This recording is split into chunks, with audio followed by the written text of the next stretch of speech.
Friends, I am so freaking excited. So I'm on a work trip, and not only did I get to pay a visit to my favorite wine store of all time, Vinoculture, obviously linked in the description, and say hi to one of my favorite humans ever, Kira, the owner of Vinoculture, who I have recently learned also gives phenomenal hugs. Like, wow, thank you for that.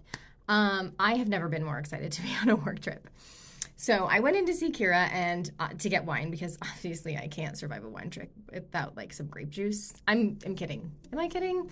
I don't know. Anyway, so Akela, and I hope I'm saying your name right if you ever see this, helped me find some, like, not your typical wine, right? I was like, I don't want a Cab or a Merlot or a Pinot, whatever. I want something unusual. I've had Saperavi, and let me tell you, she understood the assignment. So I got this Negro Amaro and this, and then she went to their like last chance area where they only have like one bottle left, and she had a Sagrantino.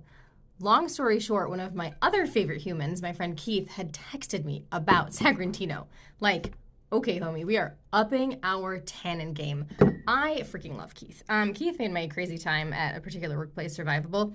So in Keith's honor, obviously, I grabbed the Sagrantino, and now we are going to discuss it because OMG. Let us rock off to Montefalco, nestled in the heart of Umbria, Italy. Let's see if I can do this.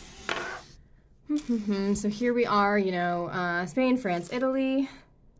I do this? Ooh, it's almost working. It's so confusing doing it backwards. We're gonna just a moment. I'm gonna move this over. I'll speed this up in post edit. Okay, we're gonna zoom in a little more. So, I guess we're gonna like this whole area is Umbria, and then Montefalco is obviously in it. Zoom in just a little bit more. So we're looking right here. I got some pictures to show you. So this one is from Trip Savvy, and this is a coordination game. This one is from Condé Nast. I'm crediting both of you. Please don't sue me. And then I got this picture in particular of Montefalco from Wine Searcher. So you can see it is stunning, first of all. And second, it has a warm continental climate, so just great for viticulture. Thank you for bearing with me with my technical things. I have some plans for the future. I'll talk about that a little bit at the end of this one. Back to Sagrantino. So the origin of this grape is actually not terribly well documented. Written records suggest it was used as communion wine in the 16th century. So like 500 years ago, people were using this in church. And frankly, I might have been a better churchgoer if this had been served. Sorry, not sorry for that potentially offensive joke. In all honesty, the wines back then were probably used for passito wines. And we will discuss passito, recioto, appassimento, and all that in another video. But suffice to say that the wines back in the 1500s would have been syrupy and sweet, not the dry tannin bombs that delight us today. In addition to tannins, this wine is colorful. It's basically impossible to tell the true color with my cool, hotel paper coffee cups. But, I should have been pouring it like this. Okay, that's not a great idea. We'll swirl it in just a minute. What I will be expecting from this wine is robust tannins, rich, full body, black fruits, probably plum, hints of spices, mostly anise, and this has been oaked, so I'll be looking for some of those notes as well. And now what I'll try to do, I don't know if I can do this. Okay, we're gonna put it under the light. You can see my messy bed. Okay, see how it coats so much staining is what we call it in the wine world. So much staining on this cup. And I understand it's dramatic because it's a white paper cup, but that is a good indication of those tannins. So, oh, the plum. Yeah, plum right away. I'm getting something floral. I'm usually pretty sensitive to anise just because my partner is very sensitive to anise, so I have become so that I don't, offend his sense of smell. There's the oak. All right, let's give this a go.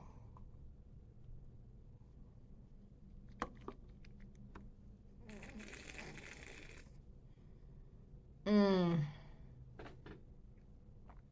my gosh. That is tannic. I wonder if my teeth are stained. They probably are a little bit. I look terrible anyway, so we won't go there. We'll read Kira's notes. At first, the wine is all dried herbs and dried cranberries. I hope she doesn't mind me reading these to you. She's great at notes. But as it opens, geraniums and violets. Geraniums. Bloom in the glass along with fresh plums and black licorice. The woodsy tobacco and leather flavors provide the base notes for this wine, making it layered, sultry, and complex. Perfect pairing with smoked brisket with roasted turnips and carrots. I could see that, actually. That sounds great. It's like she's a certified sommelier or something. Oh, it's so nice. Okay. If you haven't tried this wine, obviously I highly recommend trying to get your hands on a bottle, especially, I mean, this Memoira is great. It's also 2015, so I don't know how likely that is. Give it a shot. Look for one, especially if you like super tannic cabs and you're looking for something that's like even more. Now, if you are currently or you end up being a fan of Sagrantino, you might want to explore more wines like Tannat or Aglianico. These are also bold tannic wines with just excellent complexity. I'll try to get my hands on some so we can do a video on those. Also, for food pairings, I'm loving the turnips and carrots thing, especially because I was thinking, if you think back to our food and wine pairing video, we talked about tannin loves fat and fat loves tannin. Tannin also likes protein, which is why you could very easily just pair this with sort of like a stereotypical rustic Italian feast. So hearty beef dishes, wild game, a nicely aged pecorino would be great. This is a robust wine, and so it's going to stand up really well to rich, flavorful foods. Doing like an Italian thing. Anyway, for a little foreshadowing, I am currently working on a vegan 12-course formal dinner, complete with wine pairings. This might be in the works for a while because, as you can imagine, I am trying to pick the wines first and then come up with the dishes, which is not normal. It's normally dishes, then wine. So it could be like 9 months that we are waiting for this. But the point is, for now, I am defaulting to meat and cheese. But I love the turnips and carrots idea, obviously. So let's get creative together. Try some Sagrantino. Try it with foods. Let me know what you come up with. That's it. That's your crash course in Sagrantino. From the sun-soaked vineyards of Montefalco to the bold characteristics of this grape, I hope you enjoyed taking this little journey with me. Pour yourself a glass, savor the little moments, subscribe and follow, and stay tuned for more wine adventures. Cheers.